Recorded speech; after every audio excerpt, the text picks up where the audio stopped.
This is Gold Institute's DC Defense Meeting, or DC Strategy Meeting, also known as. And we host this on the last Tuesday of every month.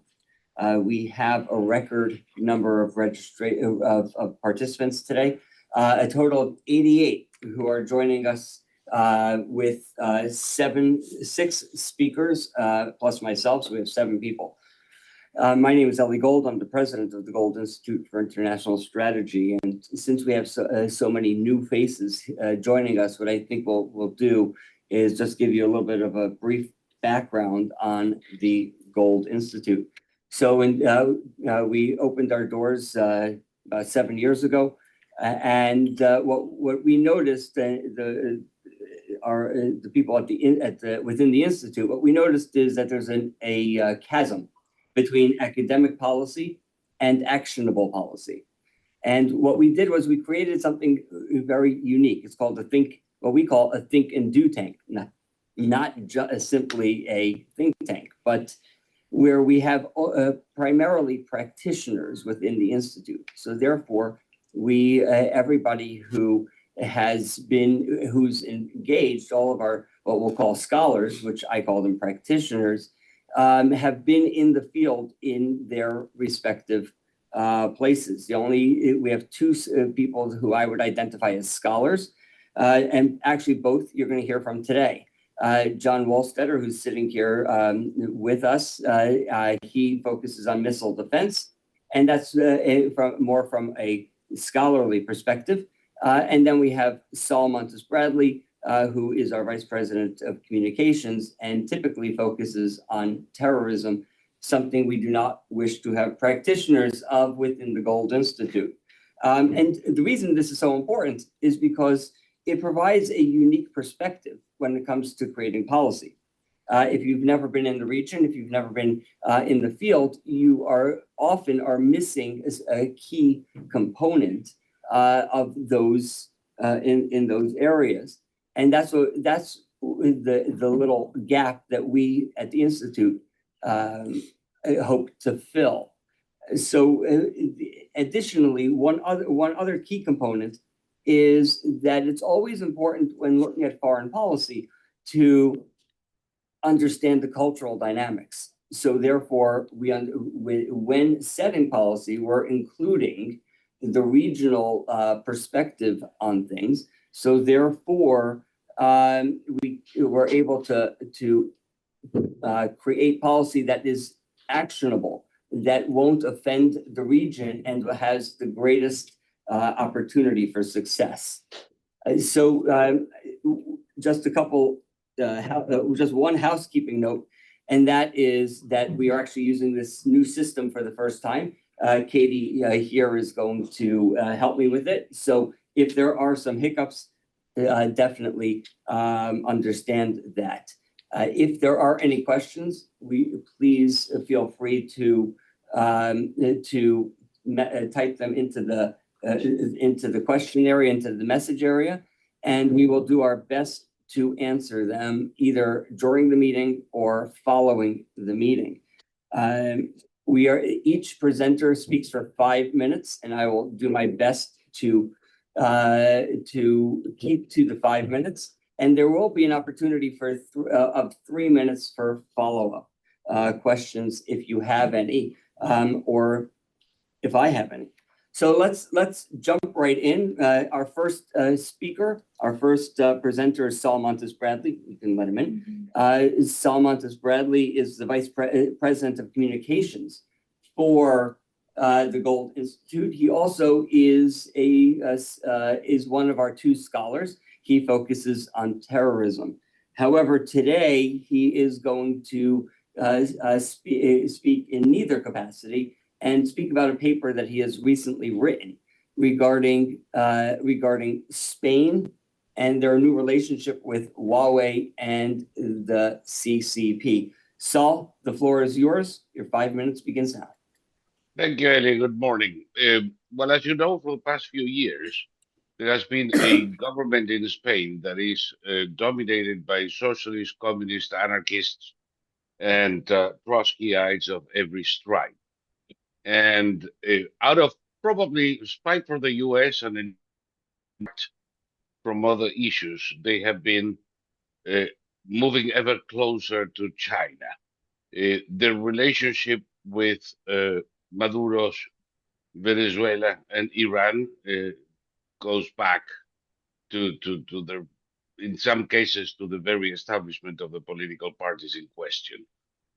That movement towards China, while it could be cute in general terms, and we're going to get to that in a second, it has turned rather sinister this year when, in violation of European Union policy, which is to keep Huawei out of 5G networks and indeed out of government communications, they gave a contract to Huawei to take over the um, the entity through which all phone tappings, legal that is, and some illegal, are done. In other words, they gave Huawei full access to all of the telephony systems in Spain. They have also advanced with other contracts in network maintenance and related to Huawei, but related to the same issue. They have begun the importation of large quantities of BDY cars, which are little more than data boxes on wheels, and essentially mobile spying units. Uh, why do I care? Why do I care what happens in Spain at all, other than it's very nice to go there and see a bullfight?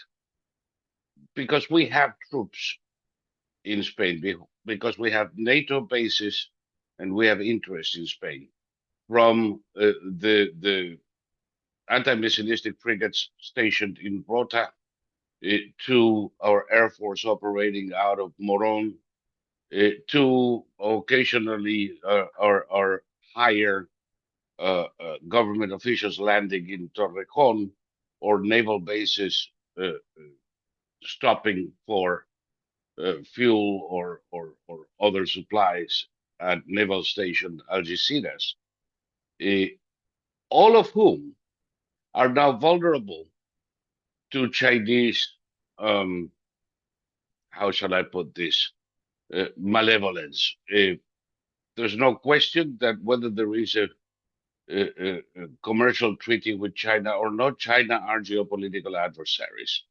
And to have China with the ability to intercept all of our communications in NATO and US bases in Spain and track the movements not only of our ships and planes, but of our personnel, that worries me specifically.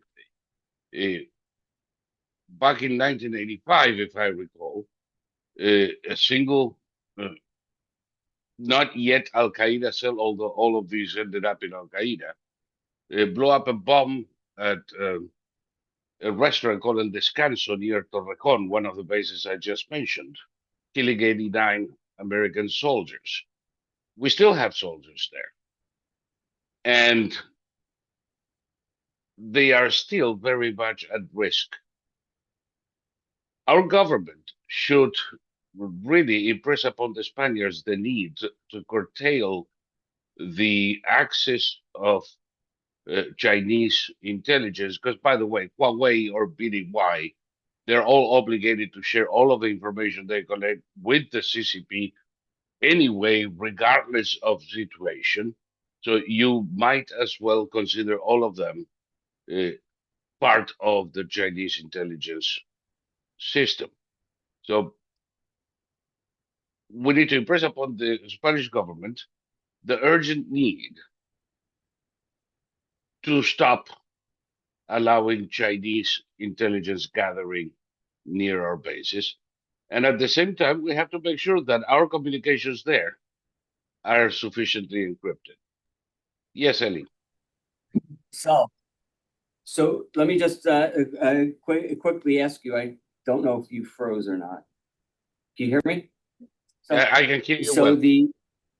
okay, good. So the recently, since your article came out, which was at the end of August, several members of the Senate wrote a letter to regarding this very topic. What was the nature of that letter? Okay, that letter was actually written just before the article. Unbeknown to me, they were already looking into this partially, specifically the $12 million contract for Huawei to set up the CTEL department, and it advises Tulsi Gabbard to make sure that any intelligence shared with Spain through any vehicle whatsoever, whether it be military, police, um, defense, that it be redacted, and to consider any intelligence shared with Spain as intelligence shared with China. Got it. Evidently, they are just as worried as I am. Right, 100%, 100%. Saul, thank you for that. This is a very important and serious concern. And I would encourage everybody, we're going to send it out as well, but I would encourage everybody to take a look at our website for Saul's paper, exploring the dangers of Huawei's control of communications and data in Spain. So thank you for that, Saul. We're going to quickly move on. We have a very large agenda to get through today. So our next speaker is Eitan Charnoff. As soon as we find him. Eitan is the president of Potomac Strategies, based in Abu Dhabi and Israel, and is a private intelligence consulting firm doing yeoman's work. Eitan, I know that you have been focused heavily on this, and in particular on this new peace agreement that the Trump administration, that President Trump has really pursued and pushed forward.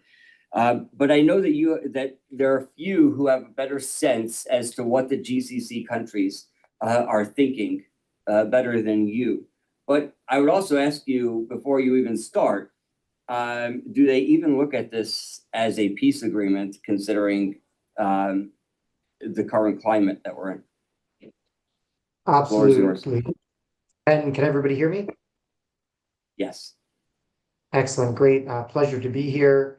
Saul, great to see you again. And Ellie, thanks for the hospitality. I'm Eitan, originally from the DC area, founder and CEO of Potomac Strategy, a UAE-based geopolitical risk and public safety consultancy. I've had the privilege of advising various GCC governments over the past 6-7 years on their international relations, as well as on a variety of public safety issues.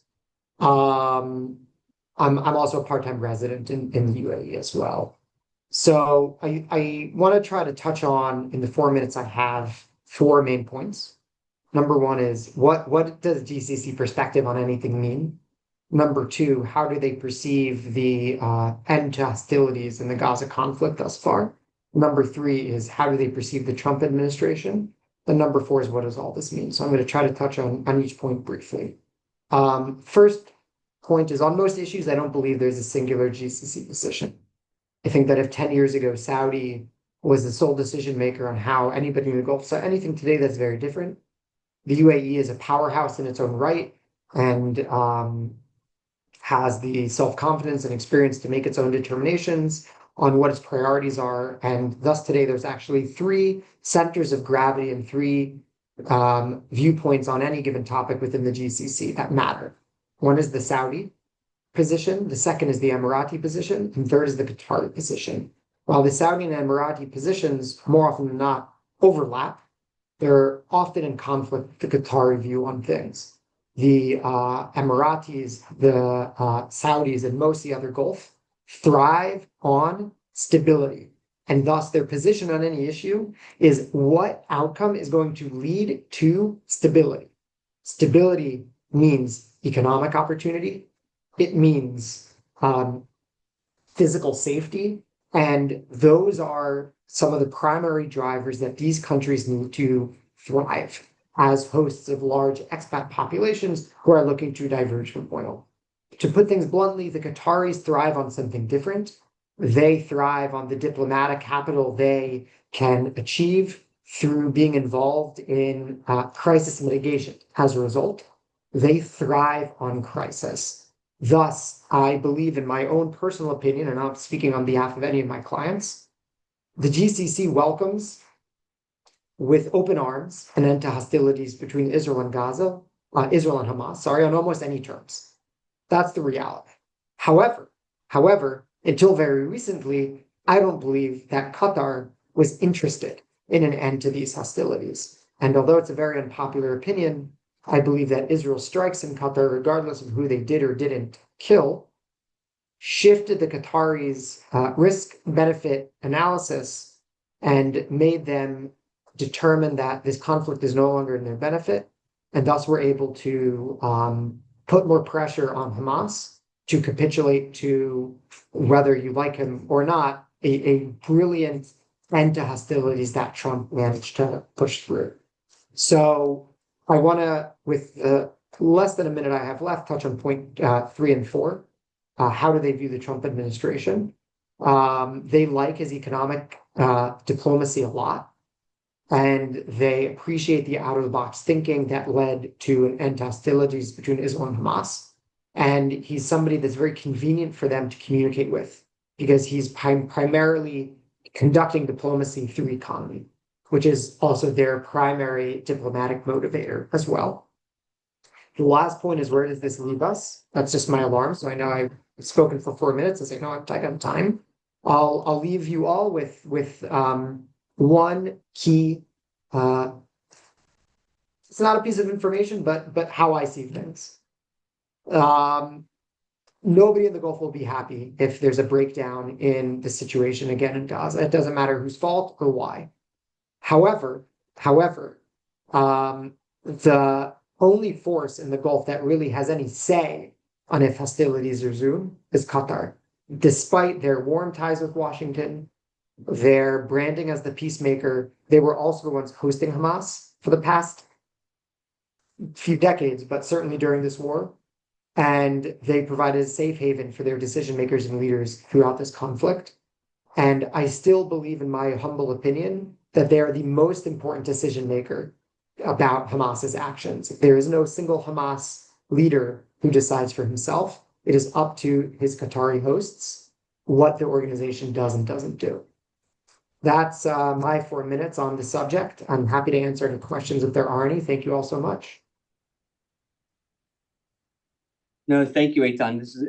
This has been great. The question is, now that we have this end of hostilities, the way I look at it, people always talk about we need peace in the Middle East.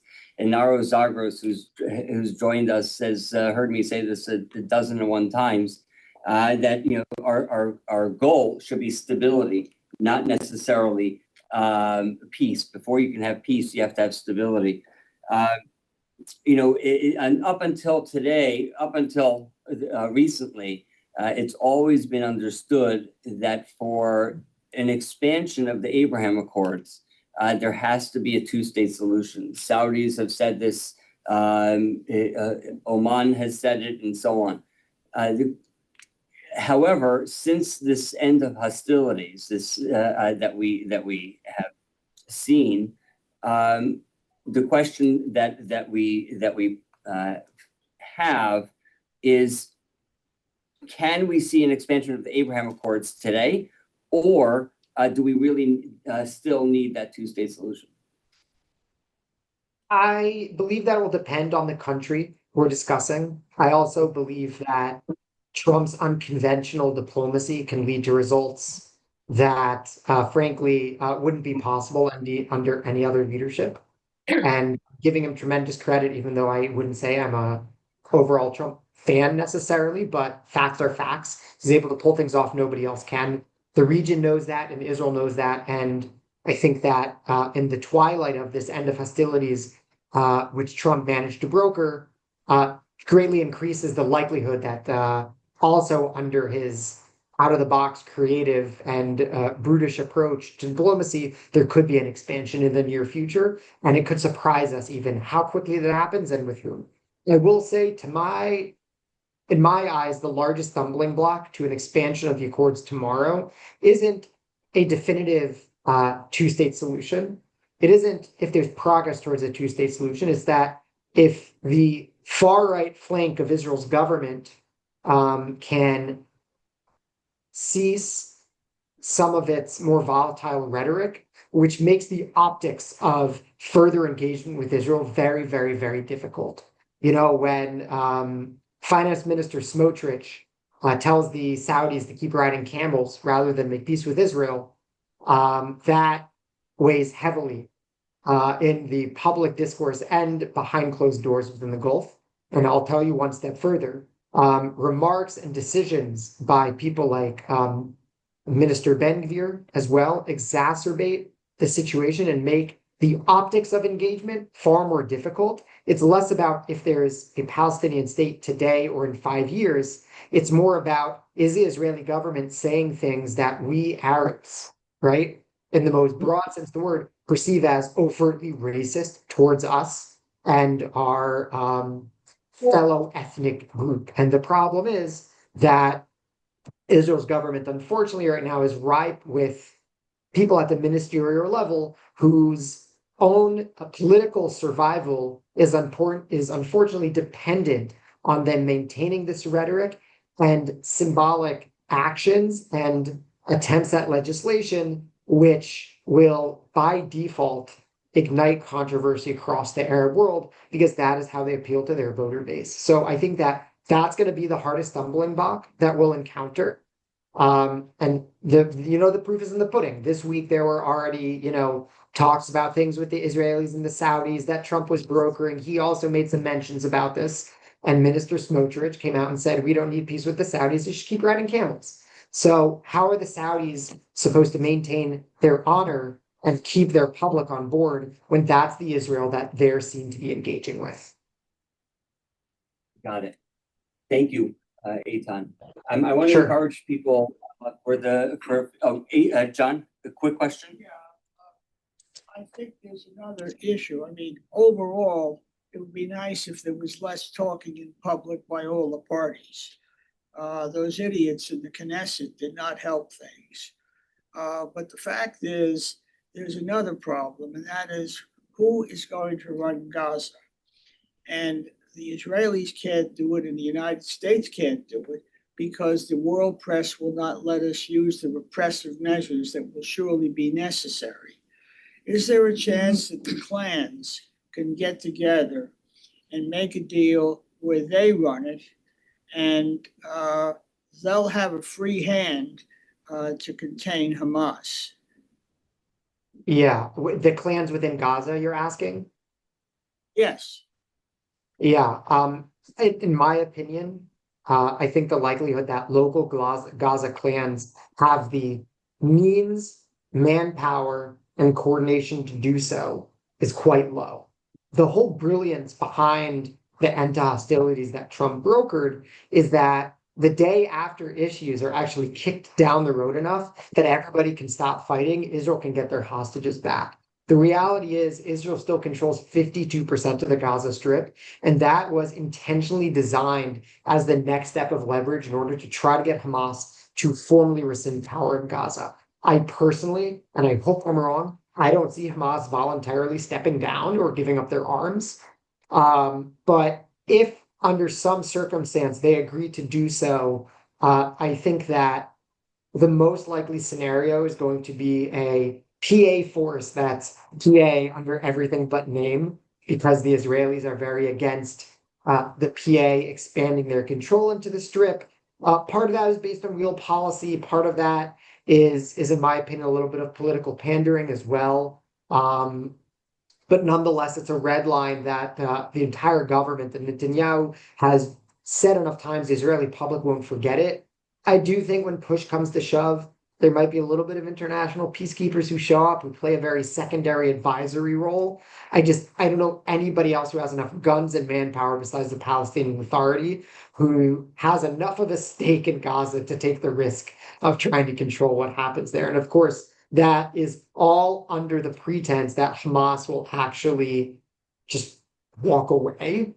I don't see that happening unless the Qataris tell them to. They're not going to do that. Okay, John, we have to move on. Okay. Thank you, Eitan. This was excellent. My pleasure. And I look forward to having you again. Please stay as long as you can. We have to leave Here. early.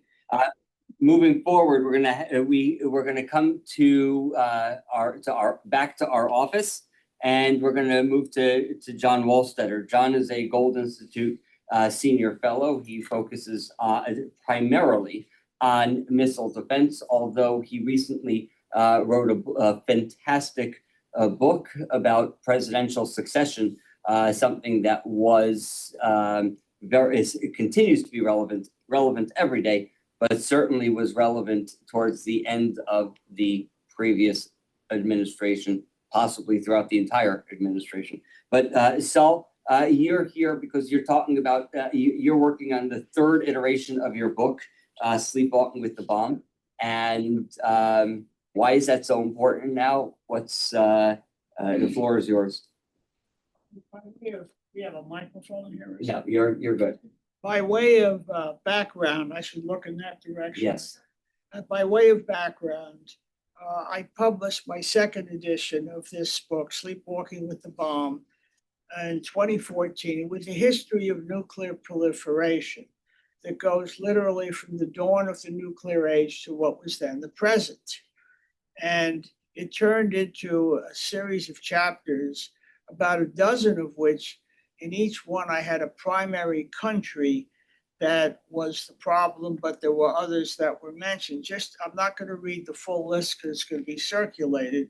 For example, I had here Russia. With Russia, the problem is linking arms control to an adversary's conduct, or North Korea's nuclear hostage taking, and for Iran in the Middle East at that time looked like it was sliding toward nuclear war, and China, imperial aspirations amidst a shifting nuclear balance. Now, I did have a chapter, the penultimate chapter, on the invitation to strike. I called it the small powers nuclear equalizer, which is now a bigger threat today than it was then. And that is an EMP attack, which doesn't require a large force to do. And I'm not going to go into details because we really don't have the time. There are three things, three major changes. Russia and China are pursuing nuclear armaments and modernization much more rapidly than we are, although we seem to be waking up under this administration, and they seek global dominance. Iran is temporarily stymied, but they are certainly they're already trying to restart their program, and North Korea is deploying a large scale breadth of strategic assets. And there are other changes, but I think it's time to have, and particularly after the 12-day war, a reappraisal of where we are. But the main emphasis, I'm going to give a subtitle to the book. The subtitle is Golden Dome, Last Clear Chance. Essentially, that we need to deploy a space-based and directed energy weapons systems that allow for boost phase intercept and post-boost intercept over the next few years. And we've got a window of vulnerability in the meantime because we haven't done very much, even to harden our grid against what an EMP attack can do. So we're in a very parlous period. Thankfully, Trump won the election, and there's a chance at least that he may be able to get this rolling, but it's a relatively short window, and I'm aiming to just take my old book add in some new sections, modernize it, so it won't take as much time as writing that last edition did, and hope to have it out within the year. Yeah, now, can you expand on just the in particular the Russia-China aspect just for a moment? Well, Russia and China, of course, are in some sort of a temporary marriage of convenience. It's not going to last for a long time because Russia is a dying petrostate, and China is the senior partner in this. But for the time being, they have a partnership, and both of them are modernizing, especially the Chinese, at an enormous rate. China builds more military ships, for example, and more missiles than pretty much the rest of the world combined. Russia is more, they have a small number of scary weapons that they occasionally fire one, but they certainly have a desire to see if they can re-ingest Ukraine as part of this, although they've been stymied to date. But Trump is the only force around that can slow this up and make it clear that the risks are too high, at least while he's president. You're not going to see a nuclear strike from China or Russia. If anything happens during Trump's administration, it'll be a small power launching from a ship that it then destroys. If you put one 30 miles over over Pennsylvania, you can take out 2/3 of our grid. But Russia and China have a marriage of convenience. It's a very unequal partnership, but they are each in accord that modernizing and increasing their nuclear weapons is a top priority. And I'm not sure in the United States that we have enough of a group. We need some help from the Democrats that will give Trump the latitude he needs, although he's certainly trying his best, so far as I know, to do something. Thank you, John. Okay. So yes, I want to remind people that if you have any questions, please feel free to enter them into the chat. We could always circle back at the end should there be an appropriate time. Please have a seat. Thank you. We're going to move on, staying within the room here. We have Nahro Zagros. Nahro has actually just came in from Kurdistan region of Iraq to join us. He's our senior fellow focusing on the region. And we're one of the few organizations that have a true Kurdistan program. We have actually two of our fellows here, Rahim Rashidi, or better known as President Trump calls him, Mr. Kurd. We have Nahro Zagros, and of course, we also have General Ernie Odino as well, who is not here because he's in Kurdistan. So these are this is a very unique program that we have. Nahro is going to be talking about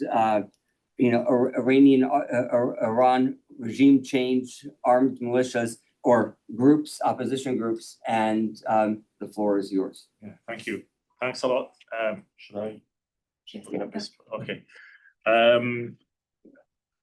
I think most people would agree that Iran's power is diminished after the 12-day war. And we hear reports inside Iran that the regime is crumbling. It's not likely that they will fall in the next few days or a few weeks or maybe even months, but things are no longer the same. It's worth paying attention to the armed groups who are trying to topple the regime in Iran. And sometimes I feel that we have a not correct understanding of these armed groups, and we don't pay attention to their past, and we believe that they are saints, that they are going to create a democratic Iran, or they will be, we should support them to topple the regime. There are so many armed groups within Iran, but only, I would say, 4 of them are visible. The other ones are very tiny. And among these 4, only one of them seeks to rule Iran and to become the liberator of all Iranians, regardless of ethnic and religious backgrounds.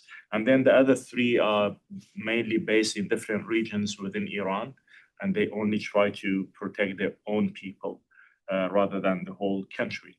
So I think the oldest one is the Kurdistan Democratic Party, which was established in 1945-46, and then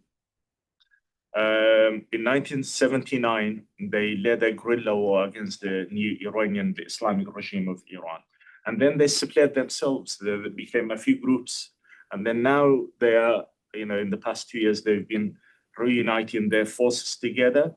But their power is mainly in the Kurdish part of Iran. And within that part of Iran, there are also several small groups who are fighting against the regime. Probably they're the most credible one in terms of their thinking and progressive and democratic and feminism, liberal, Western leaning ideologies, and also they are very fond of America and the Western values. The second group would be the Arab nationalism in Ahwaz. Ahwaz is one of the regions or one of the places within Iran where the Arabs live. And there are tiny minorities, some groups of them that now they have arms and they're fighting against the regime to create either an autonomy within Iran for the Arab minorities or to create another country for the Arab minorities of Iran. But they are hardly influential in other parts of Iran. The main group, which is very visible within the Kurdish one, going back to the Kurdish one, is PJAK. PJAK, it's a leftist political party, and the armed group started fighting against the Iranians from 2004 and onwards. They were established in 1990s, but the armed struggle started in 2004, and they are connected to the PKK, that's Kurdistan Workers' Party, which they have. Their main base is in the mountains of Turkey. They are Marxist group, and if they can have more power and more influence, they will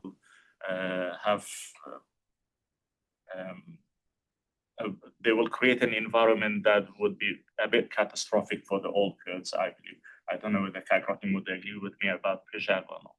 And then the other main group, which is the biggest one, probably, and also who's fighting to liberate the whole Iran for the Iranians under this pretext that they tell the narrative to the Western civilization, to the Western countries, and now they are gaining lots of support within the EU and also in America. I see that some of them are coming here and going to Congress. I see some congressmen who are supporting them, and this group is MEK, or better known as Mujahideen.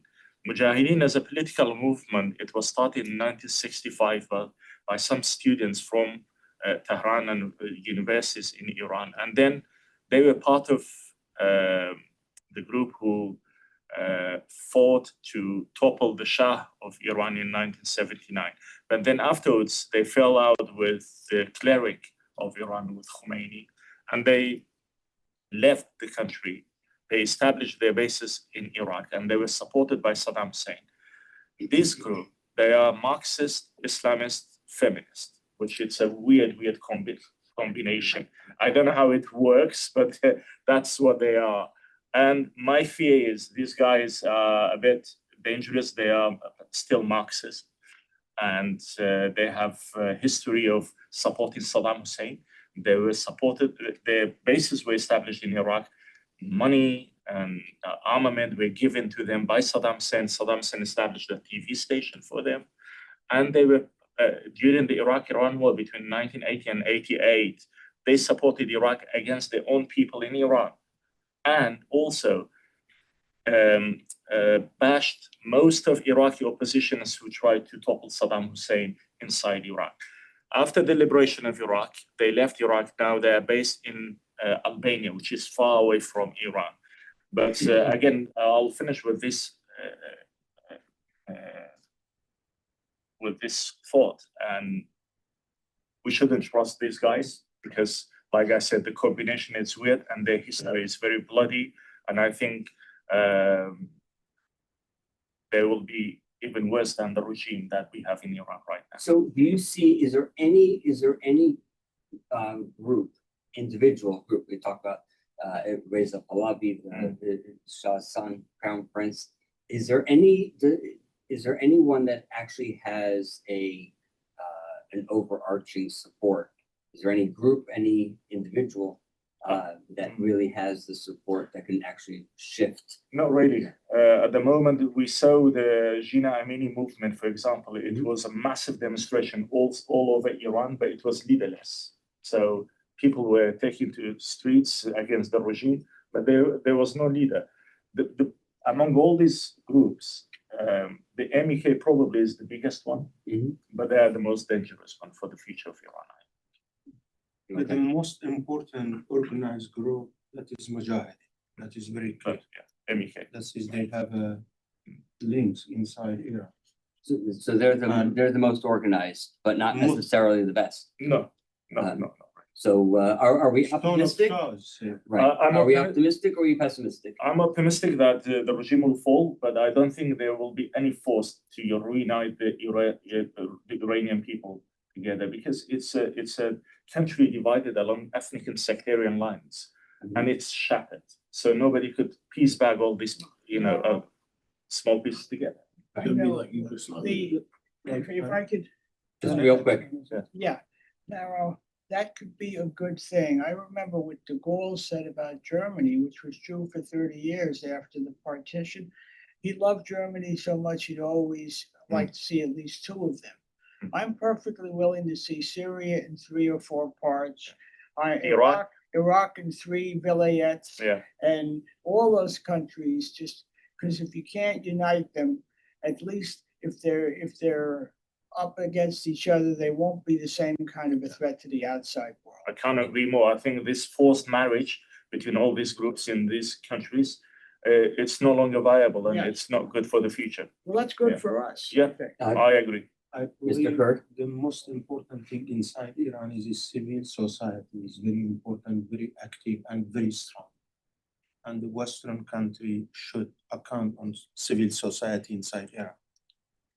Okay. You left us on a positive note. Thank you. Thank you, Nahro. This is important. It's important for people to really understand the logistics on the ground, who we can work with, who we can collaborate with, and what the future holds. I also, before we move on, Peter Huessy, we're going to move to Peter Huessy. I do want to thank. We have, I believe, based on the list that I have seen, we have about 7 or 8 countries, representatives from 7 or 8 countries that are listening, and I want to thank them for joining us. I want to thank, due to the Schumer shutdown, we have more people from the State Department than we have had before. So this is a positive thing. So I want to, I'll give a shout out to Schumer on that front.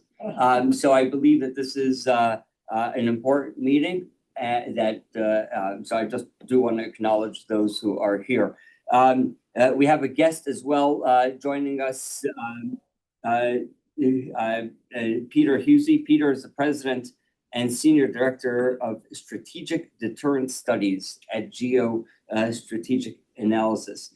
Peter focuses on missile defense, nuclear weapons, and a whole variety of areas in that realm. So Peter, the floor is yours. Thank you very much. I appreciate it. I'm going to talk to you about 2 things that are, unfortunately, the way the media deals with them, terribly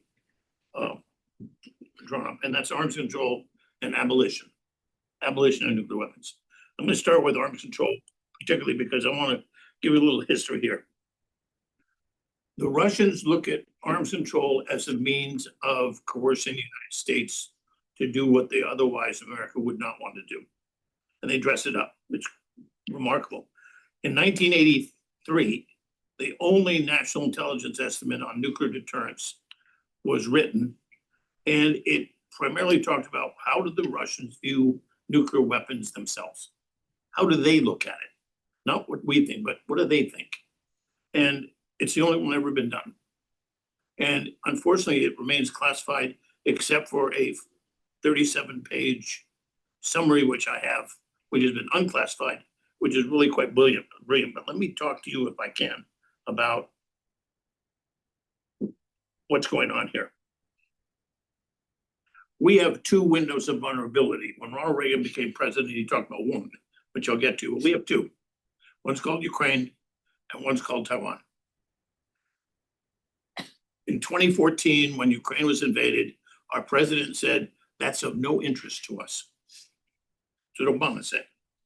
But there was an underlying message that he never articulated, but which is what happened is that we're not going to risk nuclear war by going after the Russians, even if we just aid Ukraine.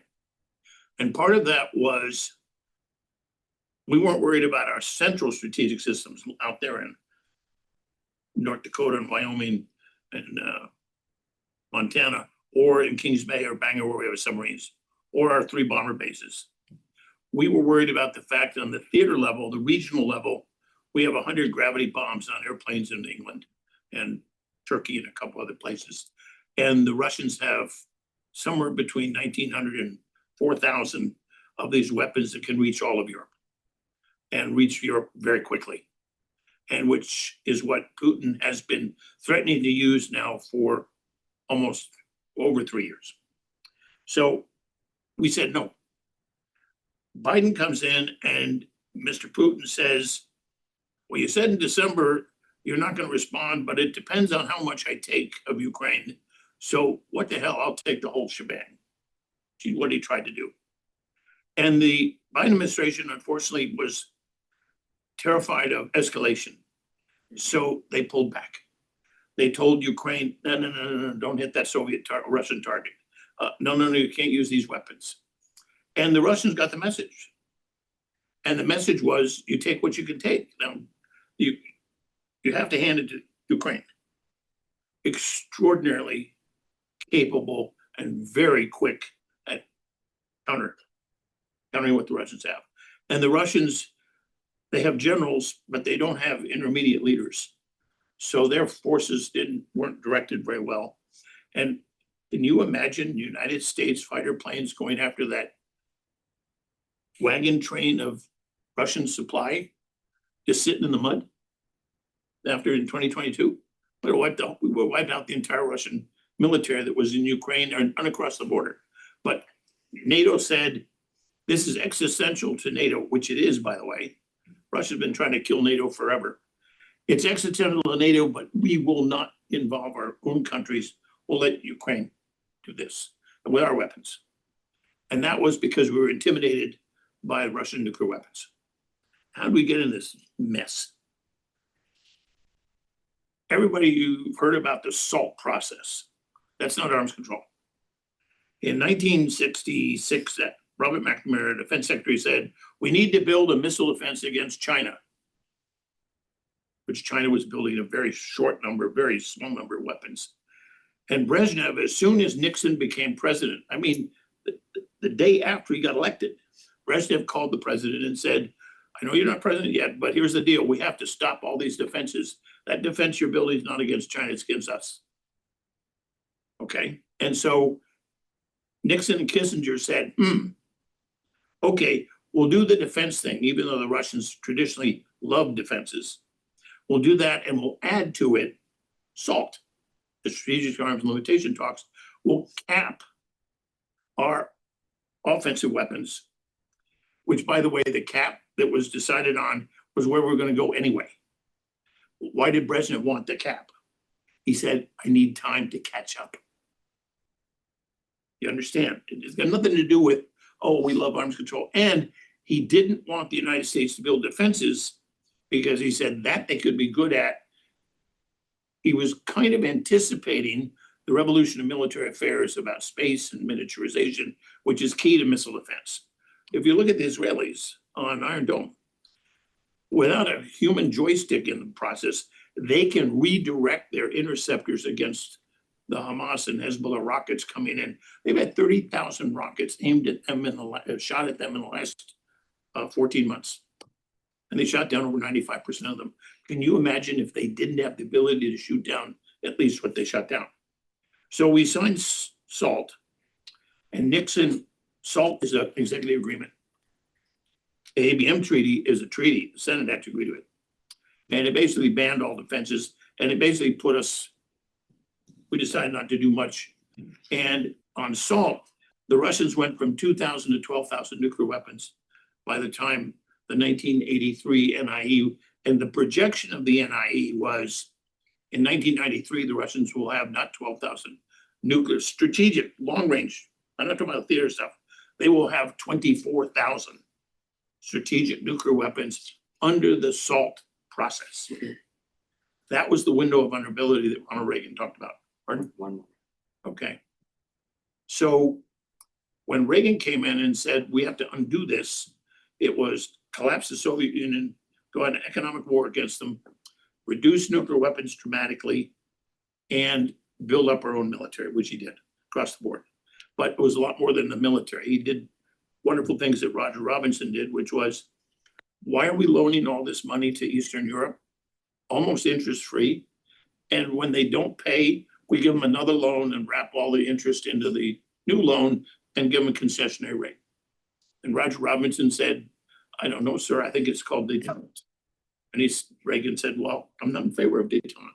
Let's end this. And all of a sudden we stuck Russia with a $7.5 billion bill. That was the first of many, along with Afghanistan and Solidarity and you name it. So in 1991, at the end of the Cold War, Russia's gone. What does our president, God bless George Bush, what does he do? He decides to get rid of all our theater nuclear weapons unilaterally. All the presidential nuclear initiative. And went to Yeltsin and first Gorbachev and then Yeltsin, and it was no verification of how much do you have? Because how do you get rid of stuff if you don't know what they have? And when Putin was asked about how many theater nuclear weapons do you have, he says, I have what they told me I had when I became president. How much was that, Mr. President? What they told me I had, which was, there was no number. If you look at the numbers, our official intelligence is 1,900. The arms controllers think, oh, no, it's 1,700. Mark Schneider and others that really know this stuff, it's somewhere around 4,000. We have 100 gravity bombs on airplanes in England and a couple of places in Europe. That's why we're intimidated. Now, what's interesting is after 90+% reduction of nuclear weapons at the strategic level, since Reagan pushed that policy, we are now have a worse window of vulnerability than we did because we don't just have Russia, we have Russia and China. And we dilly-dallied for 40 years not building missile defenses. And we still don't understand how this president does. I think these folks do. We haven't articulated Russia and China see nuclear weapons and arms control totally different than we do. How do they look at nuclear weapons? For coercion and blackmail. Who said that? The Posture Commission in the United States of America. 6 women, 6 guys, 6 Republicans, 6 Democrats, unanimously. Russia's going to use nuclear weapons for blackmail and coercion, as is China. And now you understand, I didn't get to abolition, which I wish I would, but the solution of arms control, which you hear from the Carnegie Endowment and the Sierra Club and the Arms Control Association and Senator Markey and Senator Warren and Senator the clown from Vermont. I'm embarrassed because I'm from Vermont. Bernie Sanders. Their bill in Congress unilaterally asked the United States to go down to 6 submarines, not 12, and 150 ICBMs, not 400, and 0 bombers. Unilaterally as their solution to the fight we're facing So, Russia. so let me ask you quick, 30 seconds or less. Yes. Will Putin use nuclear weapons, and is President Trump, unlike the others, is he a big enough deterrent not to use nuclear weapons? I've always thought Putin was reckless, and he's not a World War II veteran. The Brezhnev and others were. But this is for intimidation. Right. As long as we don't buckle to the intimidation, but we have a problem, a time problem. Our systems aren't developed yet. We're building the Sea Launched Cruise Missile, nuclear armed, but we're in the process of developing it, not building it yet. So we have a real gap. And the question is, as Dory Gold once said, ambassador from Israel, the bad guy's calendar isn't our calendar. They don't share that calendar with us that says Pearl Harbor bomb, 9/11 attack. We are very bad at looking at that because we have these clowns that say, don't attack anything, Mr. President, unless their attack is immediately, right on the court. But what do you think? They're going to write us a note saying, dear sir, I'm going to bomb Pearl Harbor in 3 days. Right. Get prepared. Or 9/11. So President Trump is the deterrent, but the Because question they is think he has the guts to do to it. use nuclear Right. weapons if we had to, as opposed to my reason talking about Biden and Mr. Obama, the Who's- presidents, is they They did. openly signaled we're taking our deterrent off the table. Once you take deterrents off the table in this business, it is very, very hard to put it back. The Iranian strike put it back, Right. So thank you. This which is, none of the arms controllers supported, and all the abolitionists didn't support. right. No, 100%. Thank you. This is very interesting, very informative, very. So if you want to very talk to me important. about this further, Buggy, and you can send me an email. Absolutely, we will definitely do that. I know that people will. Let's move on. We have our next speaker, Larry Cunningham. Larry is a senior law enforcement fellow for the Gold Institute. Is currently working on several projects with relation to VIP protection. Larry was the lead for President Reagan's advanced detail and protected or worked within the protection of 5 U.S. presidents, a pope, and the prime minister. Larry, the floor is yours. First question, can you hear and see me? We can hear you and we can see sir. you. Okay, I don't keep up with the evolving technology as much as I do with evolving terrorist threats, so I don't know which is worse, but forgive me. Anyway, thank you. First thing I always like to say about this is that I really enjoyed my career, respective careers, had a lot of them, and I was honored to be involved with the service, the Secret Service, and that environment and some of my assignments. But I have to tell you, the icing on the cake has been my association with the Gold Institute. I just feel like that's really expanded all that collective experience, even back when I was a child, to a level of critical thinking, which I believe humbly is needed now more than ever, as witnessed by all the great insights that we've seen. So what I thought I would do is just expand on a brief theme, important theme that has been running around in my mind ever since I've done security advances for the president. Was in our training division, training agents of all color and interest, as well as military and other agencies that are involved in the business we're talking about, mine specifically, how to protect people. And I'm appalled and aghast at how profoundly, with all due respect, I'm looking at results, I'm not looking at people per se, how profoundly inefficient and vacuous, frankly, and really egregious missteps that we're seeing across the board, not just in presidential protection, corporate protection, and candidly, national protection, which I'm sure many of my colleagues here can attest. And I don't know what's happened. There's a whole lot of theories there, of course, and I wonder what the influence of AI is, relying on bots, relying on intelligence, AI, chat boxes, whatever, to do our thinking. And I have innumerable examples of it. Having said that, and we can't solve that here, what I do is I look at results. And I'm looking at the recent history here, certainly the most obvious, Butler, Pennsylvania, West Palm, those two attempts on Trump. And then also, of course, the successful assassination of the CEO Thompson of United Health by Mangione, and then one of the more egregious ones recently with Charlie Kirk.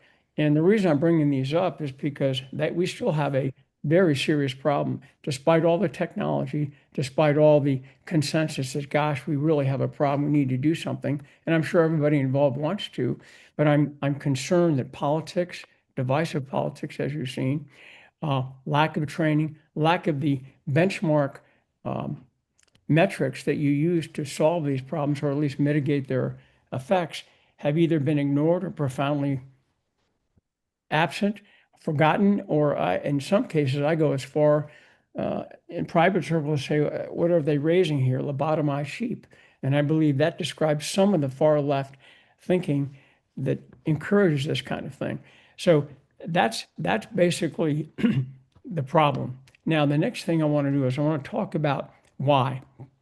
And the last thing I'm going to do is give you a brief overview of what I'm putting in my book in terms of what all of us can do, not just high-level VIP protection folks like the Secret Service, Scotland Yard, whatever, but I'm going to talk about how this can happen and be invoked and applied to everybody interested in protecting family, assets, companies, people, whatever the case may be.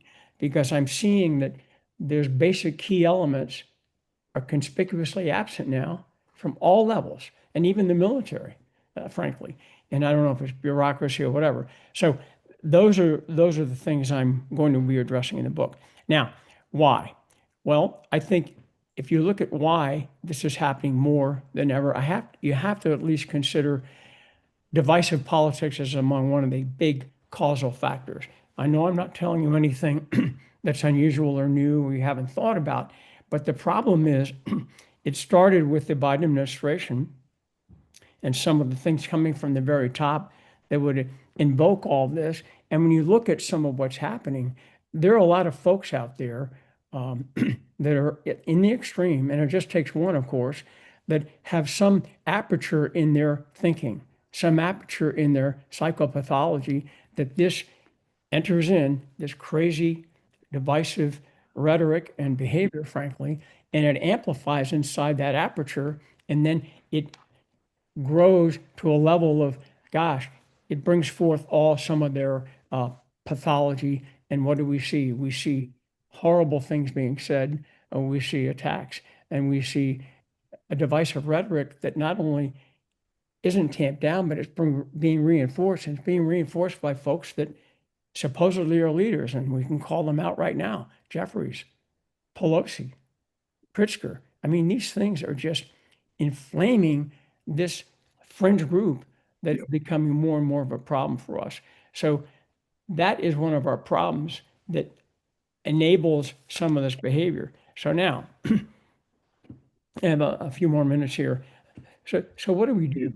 And one of the key things I look at is, and what I'm hoping can happen in a number of training environments and a number of policy environments, is to understand that we need to really look at intelligence. It's been misused prior to January 6th and over the years, but try to understand how vitally important it is to come out with an honest assessment and give it to folks that really need it, namely the policymakers, because they're the ones that give it out, and they're the ones that project it and reinforce it, but then also give it to the right people that will be implementing it in a timely fashion to do what they have to do to protect us.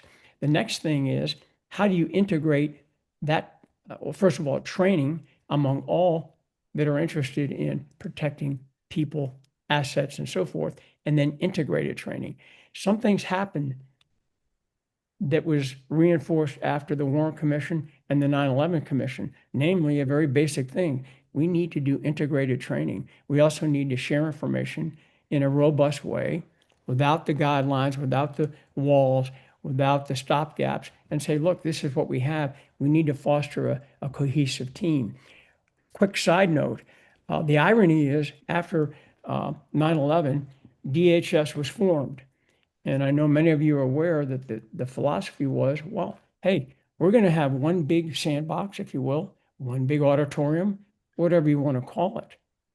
The tragedy is that concept, while a good one, was really naively implemented because they failed to consider the fact that the FBI has a number of years of history, Secret Service, police departments, CIA, and others. So it was naive to assume that all of a sudden now, after 100-year history and ego and cultural dominance and preeminence, that they would all come together, share toys in the sandbox, and become a very functioning, seamless information sharing group. The opposite happened. We are more stymied now than we've ever been. So that is one of the areas I want to try to overcome. I can't do it at a policy level. Perhaps the Gold Foundation can, but at a more basic level with departments and so forth, help them understand when you go into an arena, whether it's a stadium or a motorcade or a presentation, whatever the case may be, understand you can't do this by yourself. You need to have everyone involved. Now, what are the problems? Thank you, Larry. Larry, I'm just going to just jump in here. Yes. I want to encourage everybody to take a look at the two papers that you had written shortly after Butler, I believe, and they're on the Gold Institute's website, goldiis.org. And it's the failures of intelligence agencies and Secret Service security planning for major presidential events in 2025 and beyond. But those two papers that are written, very similar titles, but they are in fact two different papers. One's and it is more robust than the other, is a very important first step. And I would encourage everybody to stay in tuned, because Larry and our other law enforcement fellows will be doing more virtual briefings on these very topics as we plan to share with the administrations, Congress, and other agencies that are necessary. So thank you, Larry, for your briefing. This is such an important topic that we really need to spend more Could I have time 30 on. seconds, please? Yeah, yes. Okay. So another point, I've tried to identify vulnerabilities, one of which is the lone wolf. You've seen that. Why? Obvious reasons. They operate in autonomy as much as possible. There's very little leakage. And sometimes the first time we see them is an example with Robinson, for example, when he assassinated Charlie Kirk. So the point I would like to make about that, there is a force multiplier that's to this moment as I speak right now. It's one of my key mantras that I'm going to pursue as hard as I can for the rest of my life, because we seem to forget it. And that is the force multiplier of the public. We need to explain to them, deputize them, what are the behaviors that exceed the baseline? What are the dangerous behaviors? And what in the world can they do to report in a timely fashion effectively? They are one of our best sources of intel, and they're woefully underutilized. And that's one of the key, to me, one of the key areas that can help mitigate this. Thank you, Larry. Thank you. So, and this is very important. We have a couple questions. One for Larry, for Saul. So we're gonna formally end the discussion here. However, I want to encourage everybody to stay on because we're going to address those questions in the next during the next 15 minutes. Just to make sure that everybody's questions are answered. I know that people have been asking where they can see the replay of this meeting, and within the next 48 hours or so, you'll be able to find them on the Gold Institute's YouTube page. And what we're going to do is break up each speaker, so therefore you can watch, and I encourage share those that you feel are important to you. So we have a question for Saul Montes-Bradley from online, and then we have another question from within the room. So Caitlin. For Saul, in the current context of South Korea, Huawei equipment has been utilized for servers managed by the National Election Commission. So the person asking the question says, so Korea's election was manipulated by China, but is it the same in Spain as well? And what do you think is a way for Spain to drive out China? Okay, well, two things here. It's not exactly the same thing. So I can see why somebody can make the parallel.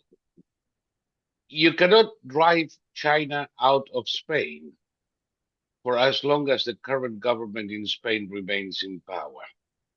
Like I said, it's a loose alliance of Trotskyite, communist, socialist parties, and terrorist organizations that now call themselves political parties.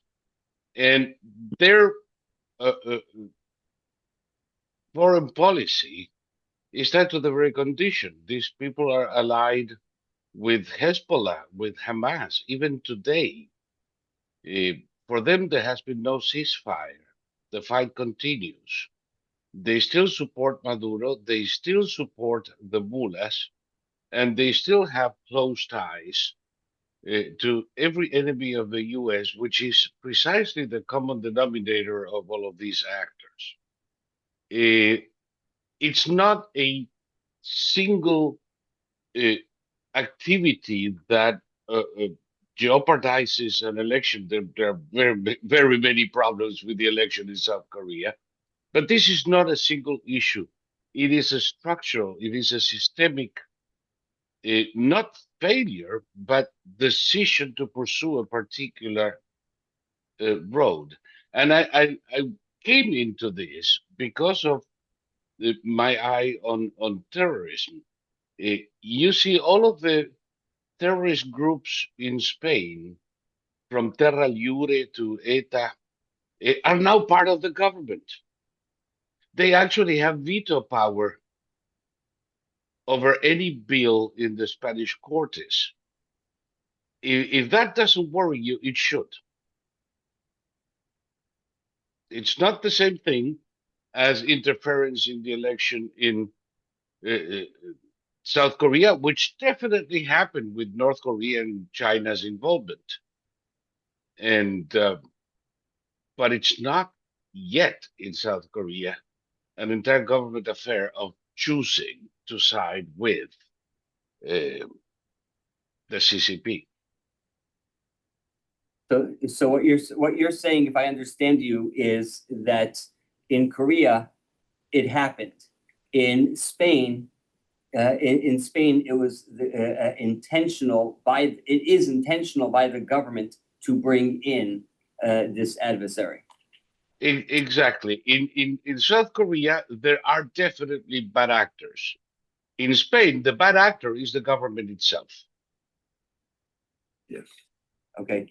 So we have one more question, but we're going to come back to you, Saul. Okay. John Wohlstetter has a question for Larry Cunningham. One of the problems that I don't think has been addressed anywhere is that there is an enormous disincentive for people to step forward. They face possible lawsuits for libel, things like that, or spokesmen from CARE go on the air, and they have access that the average member of the public doesn't. And I may have written a paper some years ago about it, an article, but if not, I'll write it out in shorthand. Basically, if you want people to step forward, you have to immunize them from being sued if it turns out they're wrong. And what you do is anybody who has a complaint sues the government for taking the advice rather than the individual for giving it. The government has the resources to fight. They have regular access to the media. And that's the only way you're going to get more people to step forward. If they think they're going to be stepped on, as happened in the Flying Imams case about 20 years ago or 15 years ago, where they sued the airline guys. You need to do that to get more people to step forward. That's something I think you should look at. Larry, I would be, Larry, I think that it's I wait for your response, but I would ask that you include in your response to John the concerns that we have as a qualified immunity for police has been removed. So why would it be put into place for civilians? Well, you know, that's really an excellent point. It's not just that, but it's just you're in an organization where you're either on board or you're not. Even though you see something that's egregious, you jeopardize your career.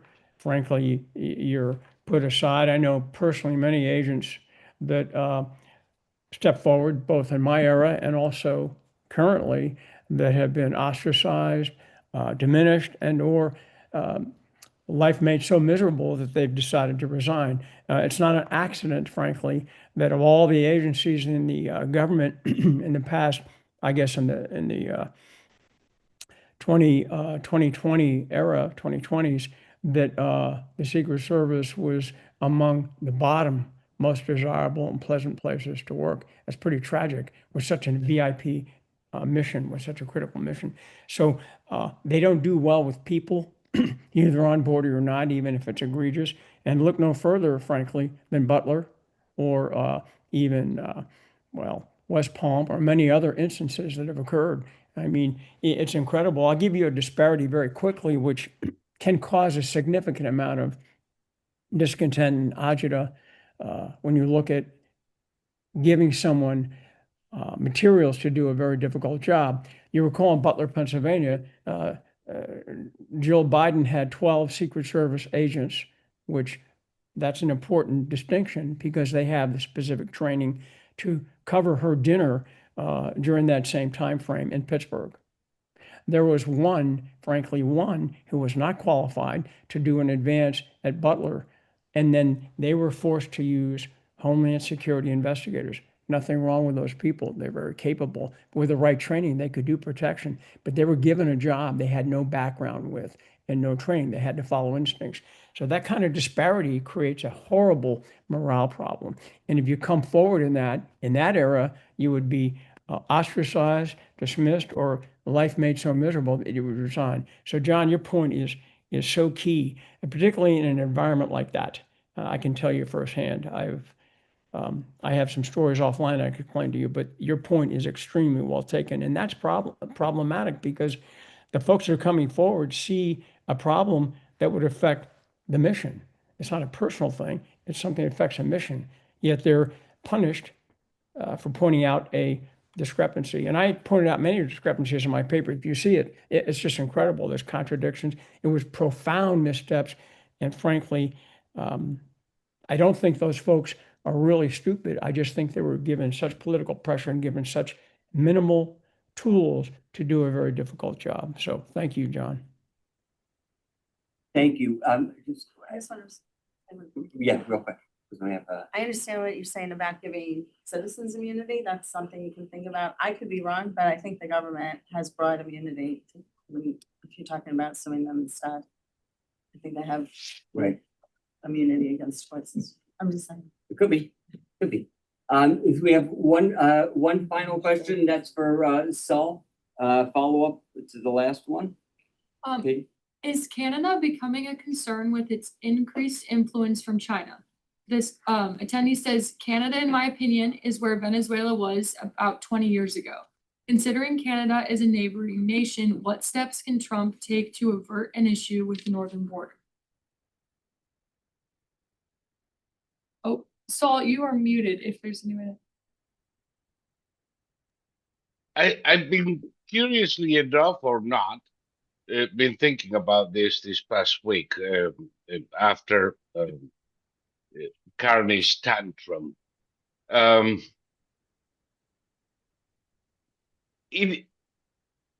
don't see Canada running so far into China's arms yet, and obviously that will create divisions within Canada. I don't see it as as urgent a problem as I see South Korea or Spain. However, yes, they are next door, and if that were to happen, I recommend the Great Wall of China built from the St. Lawrence to Vancouver. There isn't much we can do if they go that way, but protect and defend ourselves.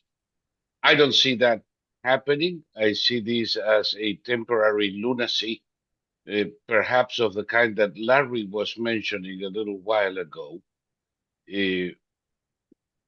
But yeah, we need to be vigilant.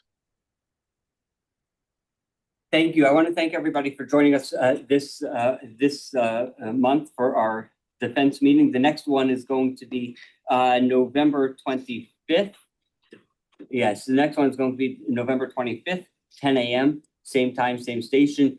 If you are in the DC area and would like to attend in person, please send me a note or our office a note, and we will make sure to have you join us if at all possible. I appreciate it. I encourage everybody to take a look at Gold Institute's website, goldiis.org, if you haven't done so already. All of the articles referenced today are posted there, and we will send out a follow-up with links as well as articles that were referenced. So thank you all for joining us, and until next month.